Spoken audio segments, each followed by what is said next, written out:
Shalom pemirsa dimanapun Anda berada. Adalah suatu sukacita kita dapat kembali bertemu untuk mempelajari kebenaran firman Tuhan melalui buku pelajaran sekolah sahabat kita, di mana sepanjang satu kuartal ini kita terus menggali dalam Injil Matius, di mana kita dapat melihat apa yang Matius ingin sampaikan mengenai karakter Kristus ketika dia hidup bersama-sama dan melihat secara langsung karakter Yesus yang seharusnya menjadi suatu pelajaran juga menjadi karakter setiap anak-anaknya. Untuk itu, biarkanlah pada hari ini kita dan sisi rumah tangga kita mengambil waktu untuk menggali kebenaran firman Tuhan, dan jangan lupa siapkan Alkitab berada dekat kita sehingga kita dapat juga membaca secara pribadi ayat-ayat yang kita akan bahas pada pertemuan kali ini. Judul pelajaran kita adalah Berhala Jiwa, pelajaran lain dari Yesus. Ya. Sering kita melihat berhala yang paling prioritas dalam kehidupan setiap manusia adalah dirinya sendiri. Dan inilah pelajaran yang Yesus mau sampaikan kepada kita. Ayat intinya terdapat di dalam Matius 18 ayat yang pertama. Matius 18 ayat yang pertama, kita dapat membuka Alkitab kita dan membaca. Pada waktu itu datanglah murid-muridnya kepada Yesus dan bertanya, "Siapakah yang terbesar dalam kerajaan surga?" Untuk memperoleh hidup kekal saja atau dalam hal-hal kerohanian, orang masih juga berlomba-lomba untuk cinta diri. Dan ini juga menjadi suatu permasalahan dalam murid-murid Kristus. Untuk kerajaan surga saja mereka berlomba-lomba, karena mereka pikir hal-hal dunia ini sudah menjadi bagian juga dalam hal kerajaan surga nanti. Ada kasta-kasta dan ada tingkatan-tingkatan, sehingga mereka juga ingin di dalam kerajaan surga menjadi yang lebih utama dibandingkan yang lainnya. Dan tentu ini bukanlah merupakan karakter Kristus dan karakter penghuni kerajaan surga. Sehingga ini adalah suatu hal yang penting agar Yesus mengajarkan kepada murid-muridnya, agar mereka mengerti akan karakter Yesus yang merupakan juga karakter setiap penghuni surga. Sebagai manusia yang sudah jatuh dalam dosa, kita adalah produk dari lingkungan di mana kita tinggal, dari kebudayaan di mana kita berada. Ini semua sangat membentuk nilai-nilai, keyakinan, dan sikap kita juga. Apakah kita dibesarkan di daerah kota metropolitan yang besar atau di kampung yang tidak memiliki air bersih? Dimanapun itu, kebudayaan lingkungan di mana kita dibesarkan sangatlah berpengaruh terhadap keberadaan dan cara pemikiran kita. Dan meskipun kita dapat berpindah ke lingkungan yang baru, biasanya lingkungan di mana kita telah dibesarkan akan membekas pada diri Anda. Tapi Kristus tentu dapat merubah hal-hal tersebut untuk menjadikan kita sesuatu orang yang baru dengan pemikiran yang baru, jikalau kita mau meninggalkan kehidupan lama kita. Celakanya, sampai pada taraf tertentu, kebanyakan dari lingkungan dan kebudayaan kita berjalan bertentangan dengan prinsip-prinsip kebenaran akan firman Tuhan. Ya, sudah hampir seluruhnya mempengaruhi, dan kebanyakan prinsip-prinsip di dalam lingkungan di mana kita berada sejalan dengan hal-hal yang dunia ini tawarkan dan berbeda dengan apa kebenaran yang firman Tuhan sampaikan. Celakanya, sampai pada taraf tertentu, kebanyakan dari lingkungan dan kebudayaan kita berjalan bertentangan dengan prinsip-prinsip kerajaan Tuhan. Bagaimanapun, dunia ini adalah dunia yang telah jatuh. Kita tentu mengetahuinya. Dan nilai-nilai, moral, dan kebiasaan seringkali mencerminkan keadaan yang telah jatuh itu. Apalagikah yang dapat dicerminkan dalam kehidupan di dunia ini? Sudah sangat sulit bagi kita untuk melihatnya, karena kita telah tenggelam dalam kebudayaan dan lingkungan yang penuh dengan keadaan yang semakin merosot ini.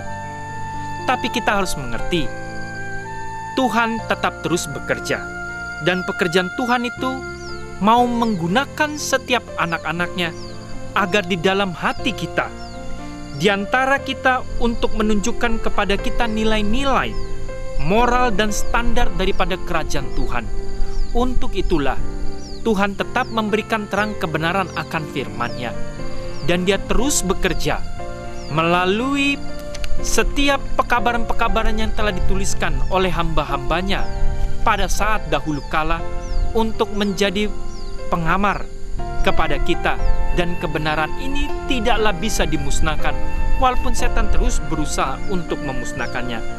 Dan Tuhan juga tetap mengendalikan setiap kondisi walaupun setan berusaha untuk terus memusnahkan setiap generasi anak-anak Tuhan.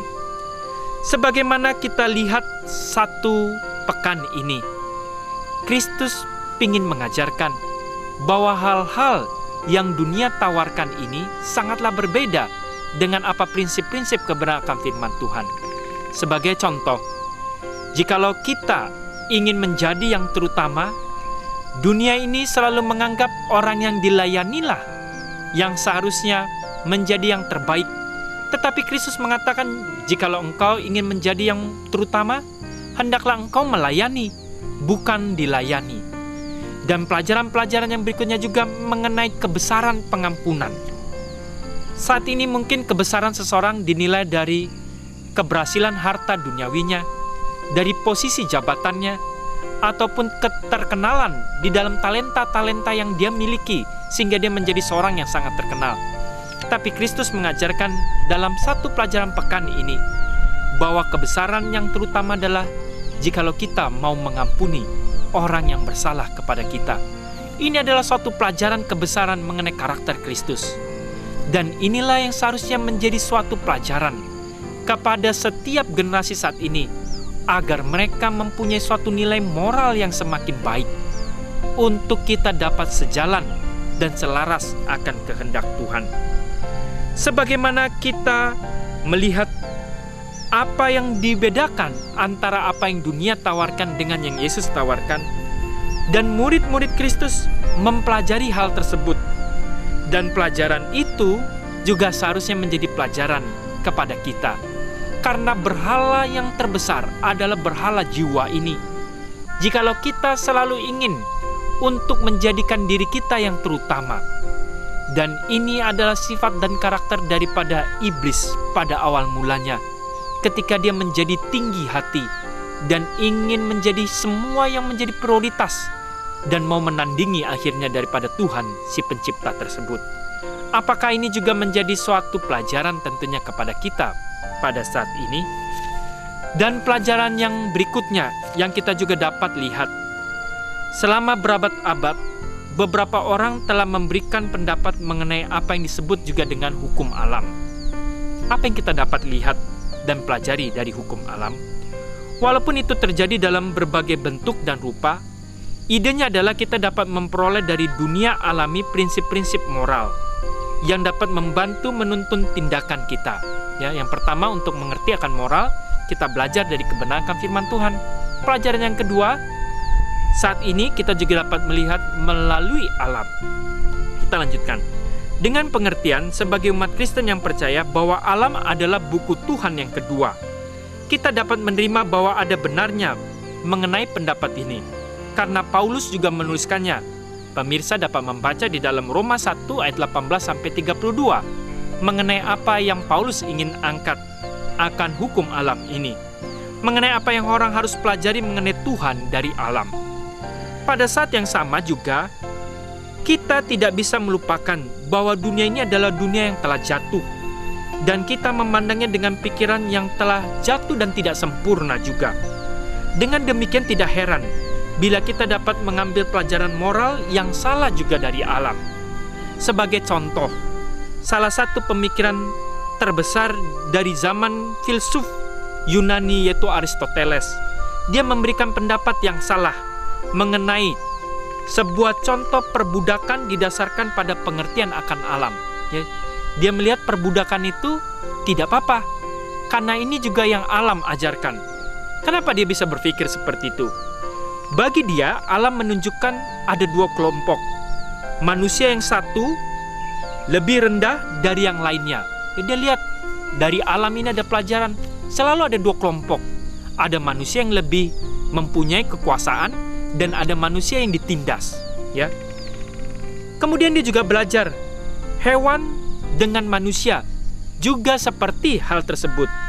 Jadi dia mengambil suatu kesimpulan. Dengan demikian, kehidupan yang taat sebagai budak itu ada manfaatnya dan itu positif, ya. Jadi dia mengambil suatu pelajaran falsafah, tidak apa-apa yang namanya perbudakan, karena itu alam juga yang mengajarkan. Ini adalah salah satu contoh dari berbagai macam contoh juga yang kita dapat ambil makna yang salah untuk kita melihat dari alam ini. Mengenai bagaimana prinsip-prinsip, nilai-nilai, dan pendapat-pendapat duniawi juga saat ini banyak yang bertentangan dengan apa yang Tuhan sampaikan dalam kebenaran firman-Nya. Sehingga dunia tidaklah sama dengan apa yang ingin Tuhan sampaikan berdasarkan prinsip-prinsip kebenaran firman-Nya. Itulah sebabnya tidak peduli dimanapun kita lahir dan dibesarkan, kita perlu mempelajari mengenai prinsip firman Tuhan sebagai landasan yang utama. Agar daripada kebenaran itu mulai muncul nilai-nilai moral, prinsip-prinsip yang seharusnya mengatur kehidupan kita. Tidak ada yang dari dirinya sendiri yang sebenarnya dapat kita andalkan jikalau kita bergantung hanya kepada tradisi dan pengertian diri saja.